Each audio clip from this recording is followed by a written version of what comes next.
Check out Paddy Power's new and exclusive Cash Card Plus, available to use online, at ATMs, or even down the local. Paddy Power, you beauty! Hello and welcome to the Racing Post Football Postcast. I'm Henry Hardwick and I'm joined by my Racing Post colleagues James Milton and Mark Langdon.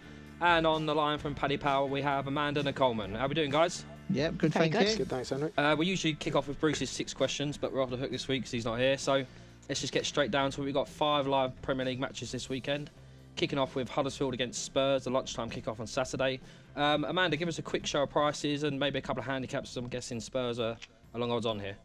Yeah, well, we have Huddersfield priced up at 8-1, Spurs 4-11. The draw is at 15-4. On the handicap betting, it's Spurs -1 at even money.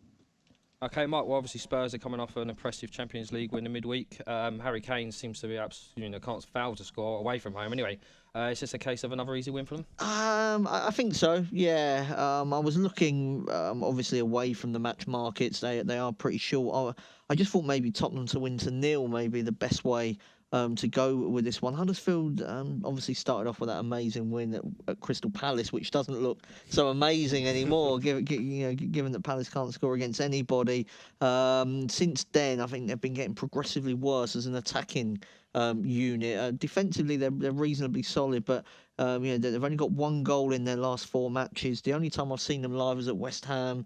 Didn't create a great deal on that occasion. Tottenham, of course, had the best defence in the Premier League last season.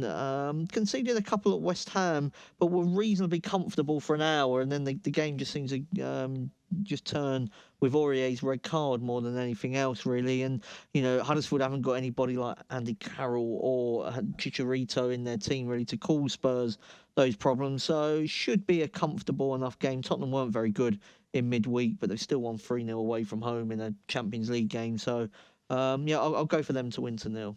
Okay, how do you see it going, James? Any hope with Huddersfield keeping Spurs out, and the Swansea and Burnley managed to get a result against them? No, I think Spurs, particularly away from home, they're pretty ruthless in these kind of fixtures. Mark's mentioned Huddersfield's lack of attacking threat. I mean, they had that win against Newcastle, but that was a kind of moment of magic from Aaron Moy. And Tottenham, I think, can hold them at bay. Mark's tipping Tottenham to 0. I'm tipping Tottenham 2-0, which is 11-2.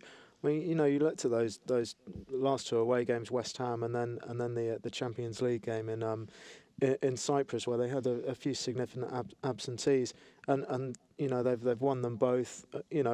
Probably not playing at their absolute best, but I don't know if it'll be a vintage display at Huddersfield, because Huddersfield work really hard and will kind of press them.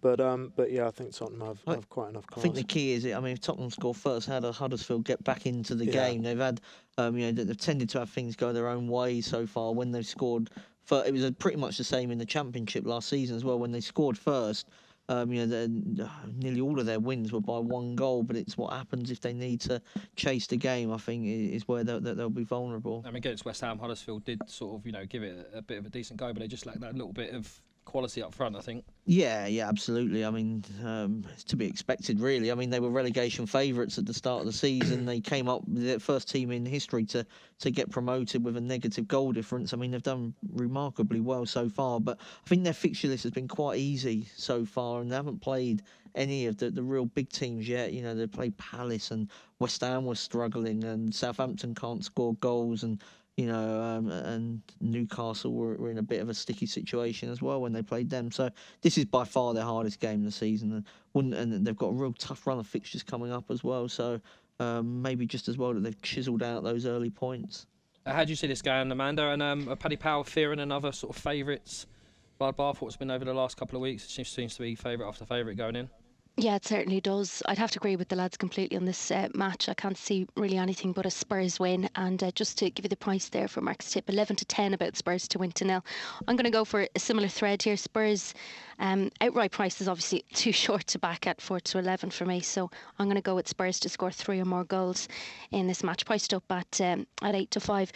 Huddersfield, as we were saying, of course, they do lack a bit of attacking threat. And Steve Meunier, who would have been the only attacker really that would have caught my eye, I think he's a doubt for the weekend as well. So I would be just looking at Spurs to win, as Mark said, to 0, priced up at 11 to 10, I think is a good shout as well.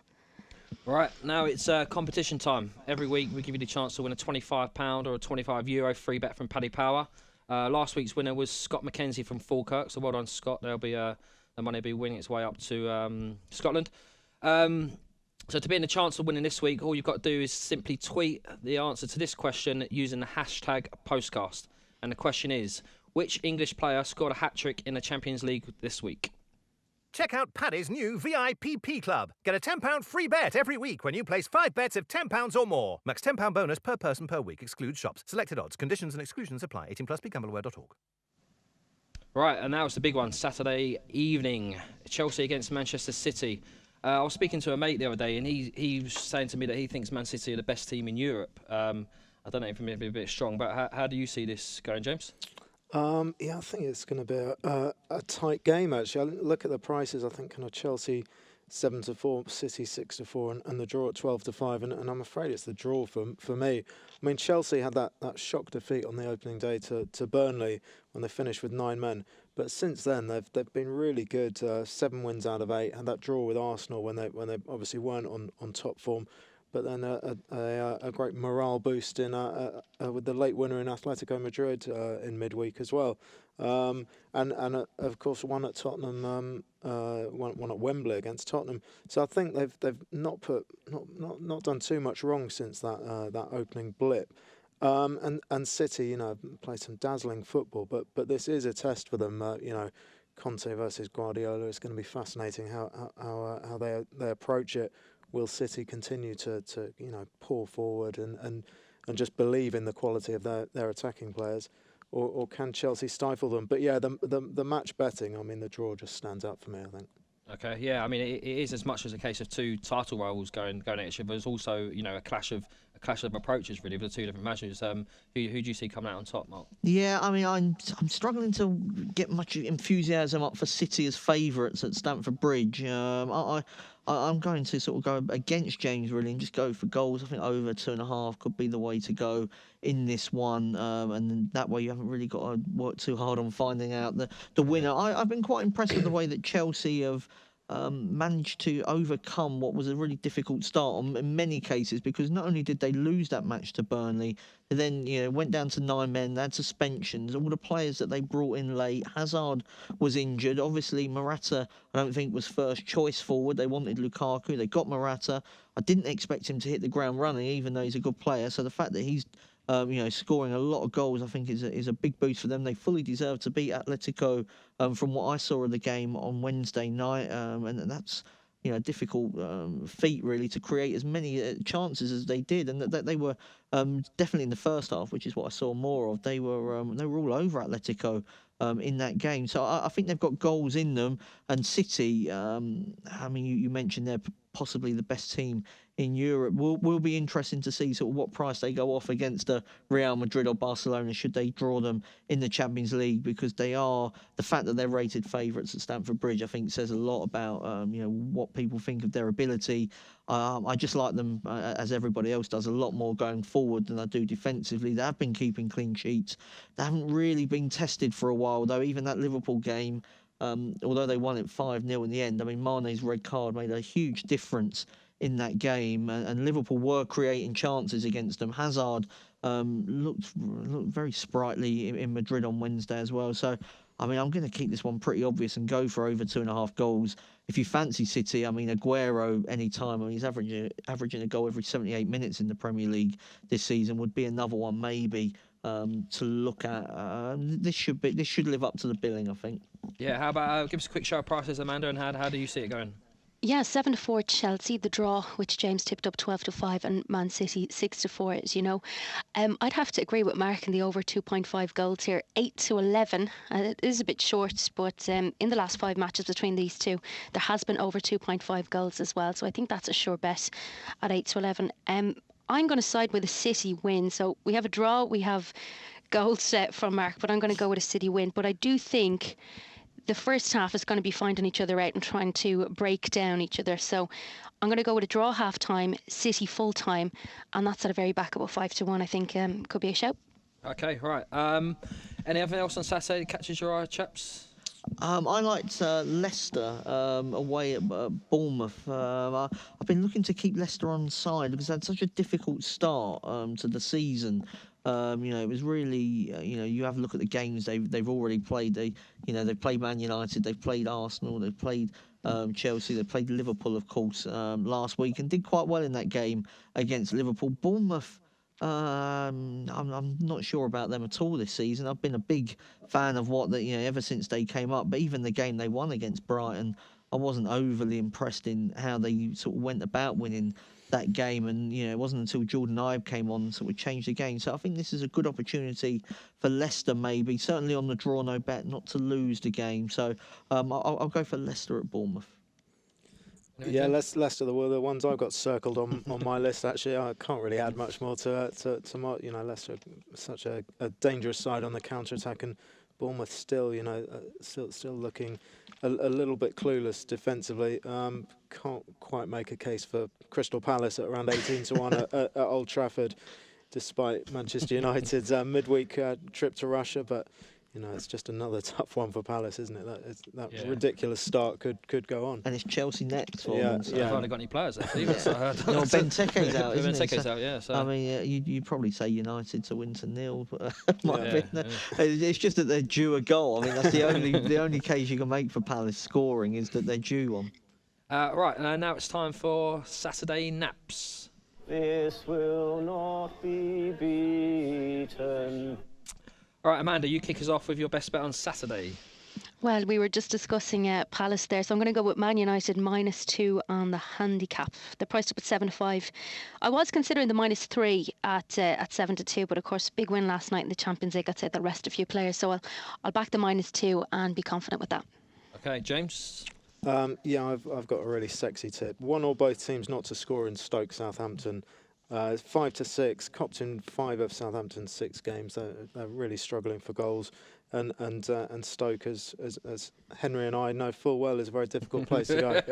Had a lively night out there a few years back. It is a very difficult. That ended with James needing dental work, very expensive, wasn't it? Non-emergency dental work. Yeah. Couldn't speak for the whole game.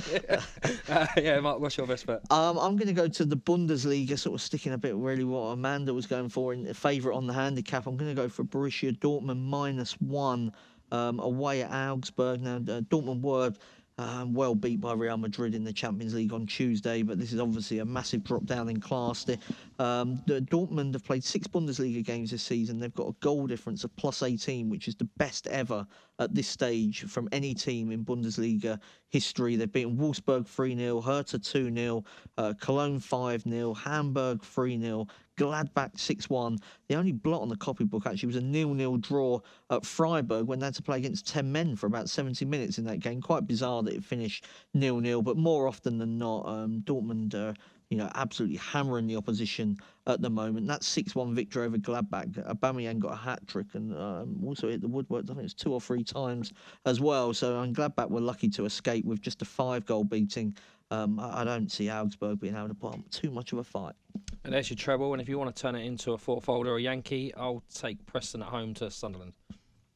Check out Paddy's new VIPP Club. Get a £10 free bet every week when you place 5 bets of £10 or more. Max £10 bonus per person per week. Excludes shops. Selected odds. Conditions and exclusions apply. 18+. BeGambleAware.org. Welcome back. I'm Henry Hardwick. Sitting next to me, James Milton and Mark Langdon. And on the phone, Amanda Nicoleman from Paddy Power. So it's Sunday, triple header of Premier League action on Sunday, starting at 12 o'clock with Arsenal-Brighton. I personally thought that Arsenal, got a bit of stick for that performance against West Brom. But penalty aside, West Brom barely had a kick in the second half. I thought it was a bit unfair, the criticism we got for that. Do you see it being another comfortable win for him against Brighton, James?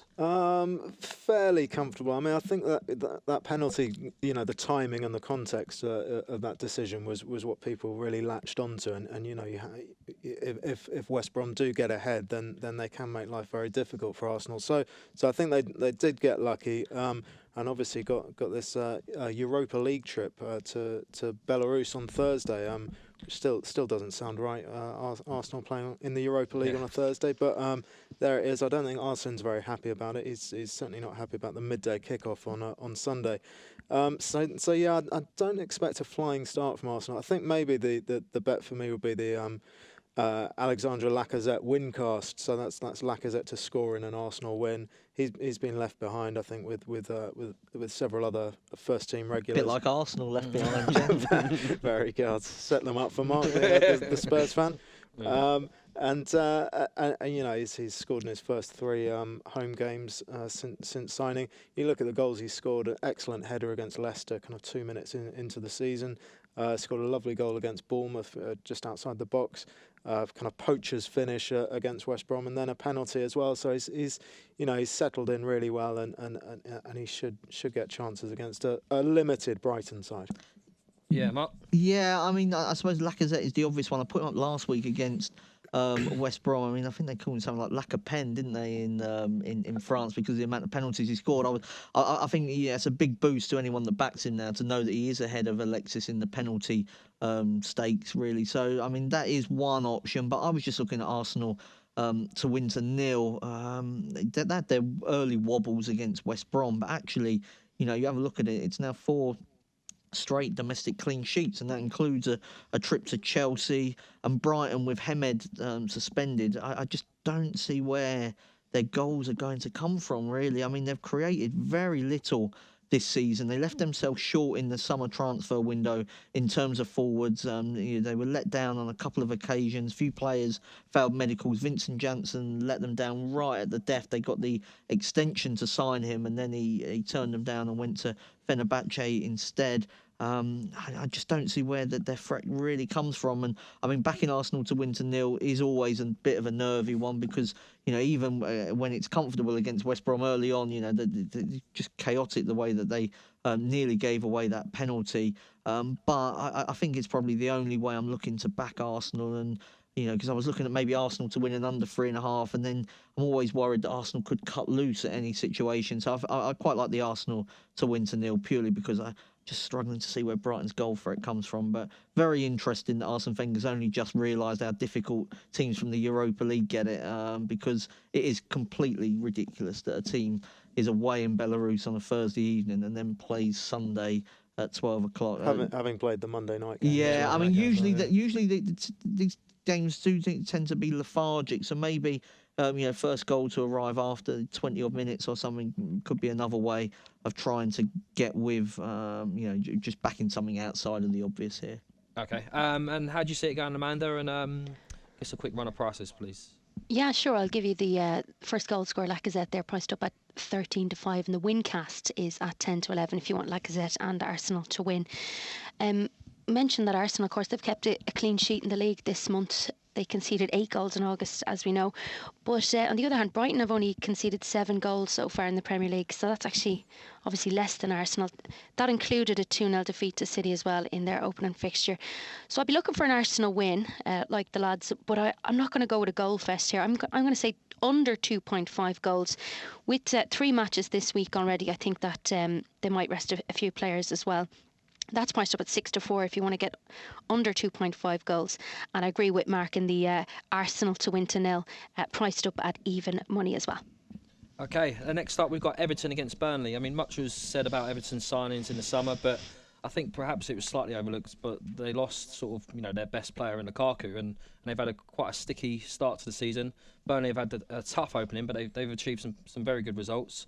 Mark, do you think it's another easy favourite win, Everton? No, I don't think it's an easy favourite win, no, because Burnley have already shown in sort of upsetting the odds at Wembley and Anfield. They are, and of course Stamford Bridge as well. I think that was heavily influenced by the red card, but they are just stubborn opponents that make life, difficult for any team to break them down because they defend in such numbers and they defend really deep. And if you haven't got that creativity and the patience required, it can be difficult. Of course, Nias has become a firm fan favourite at Everton, somebody that can actually play up front. I mean, who would have thought that you might need a striker in the Premier League? Quite bizarre that Everton went down the route they did, signing so many number 10s and not any number 9s. I thought under 2.5 goals might be the way to go in this one, or maybe an Everton to win by 1-0.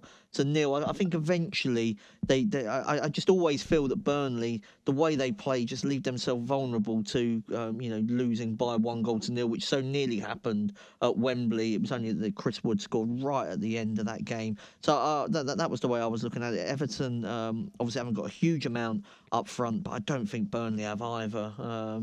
They haven't replaced Andre Gray in terms of what they can actually offer on the counter-attack. They've got a lot of sort of lumpy target men up there at the moment. I think Everton will quite enjoy playing against that. There isn't that great pace that I think Everton have struggled with this season against many of the better teams so far. So I'll go for a narrow Everton win, under 2.5 goals, or maybe Everton to win 1-0. What do you think, James? I'm quite sweet on both teams to score. Actually, I see Mark's argument. I think Burnley. You see the argument, but just completely disagree. The argument's a load of rubbish. I think kind of punters are probably wise when Burnley are at home and are favourites. They struggle to take the initiative a bit. I mean, they lost at home to West Brom. Kind of made really hard work of beating Palace. Kind of outplayed by Palace, who obviously made a dreadful start. And then they're held by Huddersfield, I think, in their last home game. Then away from home, obviously they've scored at Chelsea, Tottenham, and Liverpool. Both teams scored in both meetings last season with Everton. I think kind of set pieces are obviously a big strength for them. But yeah, I don't really fancy Everton's defence either. So I can see Burnley getting on the score sheet. Yeah, Amanda, how you got the prices here, and what do you fancy? Well, Everton priced up at 4-6, Burnley 9-2. The draw is at 13-5. Result in both the score for Everton is 11-4. Or if you were going with the draw priced up at 4-1 and both to score. I'm going to side with a draw in this match. I think both teams have only scored 10 goals between them across 6 matches each. So I do think that it's going to be a low scoring affair if there's any goals at all. So under 2.5 goals for me is priced up at 8-11. I think that could be popular this weekend again. Everton the same as Arsenal. A busy week for them. We'll see them in Limassol this evening. But the draw is priced up at 13-5 in the outright as well. I agree with the guys in saying that Everton just haven't been creating that many chances up front, and of course they are seriously been let down defensively as well. We saw them conceding that stupid goal to Bournemouth last week, where we had to see Niasse come back and save the day. But Burnley, of course, they've no problem taking points off the top teams, as you mentioned, at Chelsea, Spurs and Liverpool already this season. They're also unbeaten in 4, and I think that could continue this week with the draw. Okay, and the final leg of Sunday's triple header is Newcastle against Liverpool. Rafa Benitez, a tactical master, returning to facing his old side. Do you see, James, Rafa being able to get a result against Liverpool for all their attacking threats? It looks like it's one of those games that's sort of made for Benitez. Soak up a bit of pressure and maybe hit him on the break. Do you see any possibility of that? I can certainly see that happening for a while. I just think Liverpool probably have enough to nick it, but it's not going to be easy for them. I mean, they've almost made a mess of the Leicester trip last weekend. Vardy's penalty miss saved them there.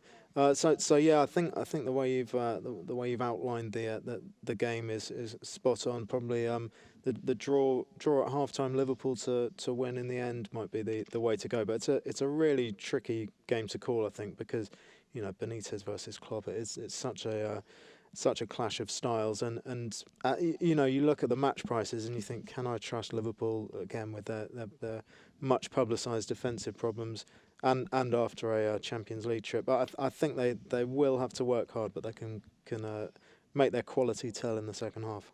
Yeah, Mark, how do you see it going? Yeah, this is my strongest fancy of all of the live Premier League games. I like Liverpool. I think they are a fair price actually to win at Newcastle. I mean, it got a bit scary late on against Leicester, but I mean, Leicester's first goal should never have been given. It was a foul on Mignolet, and that could kind of give them a route back into the game. Other than that, I thought Liverpool, were quite good and hadn't given up a huge amount of chances in the game. Against Spartak, they conceded from a free kick. Again, they didn't. It wasn't like they were making loads of defensive errors. I mean, they could have beaten Spartak 3-4-5 goals in that match. I think Coutinho's on his way back. We're seeing that he's making a huge influence on the game. I think Firmino and Salah just be way too clever for Newcastle. Newcastle just haven't got any sort of attacking threat whatsoever to sort of punish Liverpool's defensive deficiencies. I mean, we've seen sort of other teams be able to do it. Like Man City got 5 against them, and Leicester have still got something like Jamie Vardy up front. I mean, Newcastle just haven't got that impetus up there at all. I mean, they are well organised defensively, but I don't think they've got the quality of player to be able to deal with what Liverpool have got in that final third. I'm still pretty sweet on Liverpool having a good season, and will continue to back them, probably at my cost. But I mean, I think they are. I still think they're a very good side, so I'm backing them. It's one team, Liverpool. They create so many chances. You don't really mind backing them at sort of shorter prices or on, because you know they're gonna create enough chances. Yeah, oh, absolutely. Yeah, I mean, I'd much rather sort of back them at them sort of prices, because of exactly what you say. I mean, obviously, they'll be much better when Mane returns from his ban, and you know they've got everything that Coutinho behind the front three. I think will be absolutely devastating. I think they'll sort of just take the Man City approach to trying to win football matches, and I think that it is the best way for the best teams to play, to be attacking. Don't let it sort of get down to sort of 1-0s and stuff like that, because if there's a lot of goals in games, as it's been proven down the years, the more goals there are, the more likely it is the favourite wins. Yeah, Amanda, give us a run of prices for that game, and also what price is the treble, the Arsenal, Everton, Liverpool treble on Sunday, Amanda? Oh, I'll get that up for you now shortly. Newcastle are priced up at 7-2, Liverpool are 3-4, and the draw priced up at 11-4. I agree with the guys here. Liverpool to win, both to score. I think it's at a very backable price at 23-10. Newcastle, of course, facing their toughest match so far this season, but I think defensively they're just not good enough at all. It's suffering in the Champions League now as well too. They've conceded 11 goals so far. Newcastle only conceding 5. Again, both teams to score. Liverpool for me looks like a good shout. 23-10. Sorry guys, what was the treble you looked for? Yeah, just the favourites treble on Sunday. So Arsenal, Everton, and Liverpool. I guess that'd be pretty. Arsenal, Everton, Liverpool. Do you fancy Emery? Tenner gets you 35 quid. Oh, right, fine. I do think Arsenal and Liverpool will win. Yeah, Everton would be my way. I just don't think Everton maybe got the pace to stretch up front, to stretch the Burnley defence. But yeah, anyway. But that's about it. Anyway, so thanks for that. If you enjoy these podcasts, make sure you subscribe and rate the shows on iTunes. We'll be back next week. So thanks to James, thanks to Amanda, thanks to Mark. Yeah, and we'll see you next week. Check out Paddy Power's new and exclusive Cash Card Plus, available to use online, at ATMs, or even down the local. Paddy Power, you beauty!